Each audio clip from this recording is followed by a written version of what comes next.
In conclusion, I would like to say a word in regard to employment with which I have been dealing so far. According to the figures supplied, the number of displaced persons from Bangladesh employed through employment exchange is only 37,000. This is very meager compared with their total number, which comes to 32 lakhs according to the official figures. This is with regard to Bangladesh refugees. The number of displaced persons from Pakistan employed through employment exchanges is not very encouraging, but still it is 75,000. I would urge upon the Honorable Minister to take this into consideration and see that something is done to find employment for these people.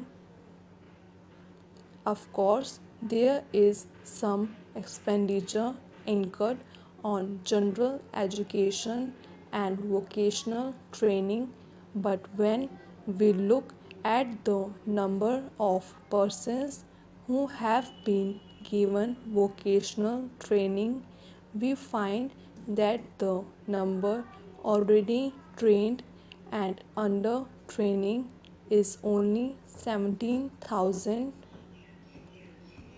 This figure also seems to be very small considering the magnitude of the problem before us. Some programs of general improvement have been undertaken by the government of West Bengal by way of setting up new industries, etc.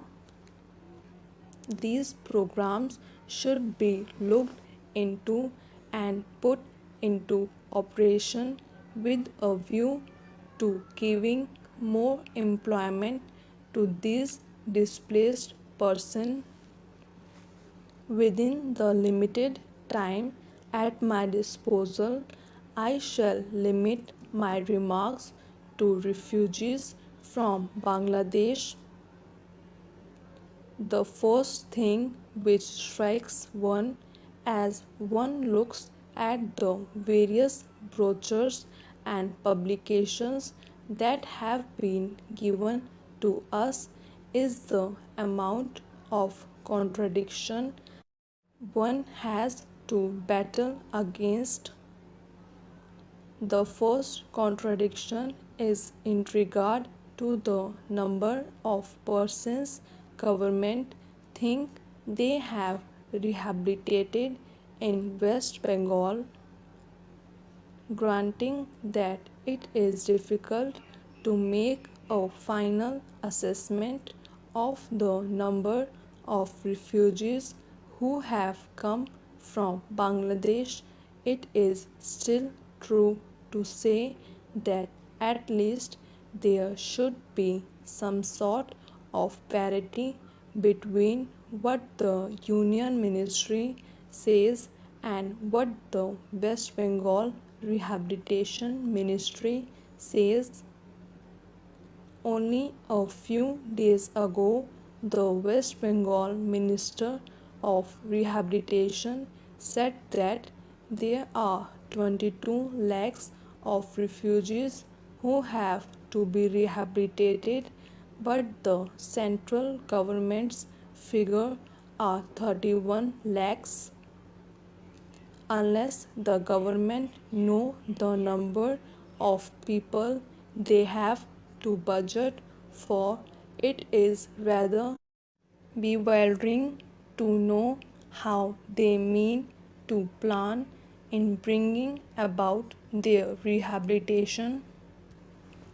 As a matter of fact, many other sources believe that the figure is far higher, but in any case, there should be some parity and some idea as to the extent to the rehabilitation problem which still remains before the people of West Bengal. The other contradiction is this: on the one hand, Shrimati Renuka Ray says that in the near future they will be making a successful completion of the work of economic rehabilitation of refugees in that state, but only last year Shri A.P. Jain said that as yet the problem of the displaced persons from Bangladesh was a matter which was giving some concern. I really do not understand why, in spite of Shri A.P. Jain recognizing that the problem is still quite serious, Srimati Renuka Ray should have made such a statement. Yet, when we heard the Honorable Finance Minister, we find that there has been a big shortfall in rehabilitation budget. I think that if the fact finding committee's report had been published, the assessment that we have rehabilitated about 50% of the people of Bangladesh who came over as displaced person, who would have become quite clear in regard to its incorrectness.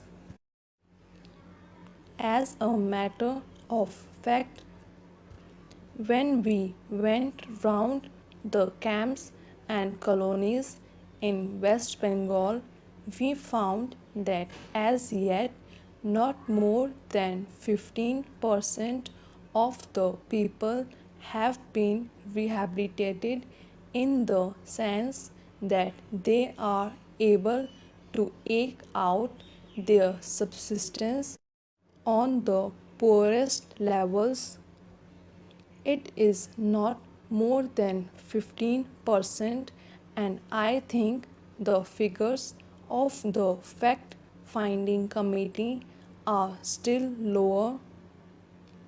I think this is something that we have to take very seriously and put our minds to and apply all the resources that we have to find out how we will be able to tackle this problem of rehabilitation. Now, coming to the question of relief, I feel that until we are able to give really proper rehabilitation, we cannot withdraw relief. It is no use arguing whether relief leads to lethargy and moral slackness unless our rehabilitation policies are fruitful. Have we any right to starve the people to death?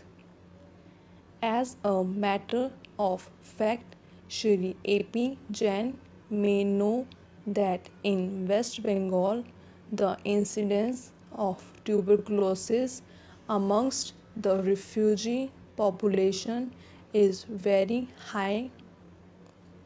Only a small percentage of them is catered for by the medical relief given by the Directorate of Rehabilitation. If I am to tell you the tragic fate of the refugees in West Bengal, I would refer you to report which appeared in February 1954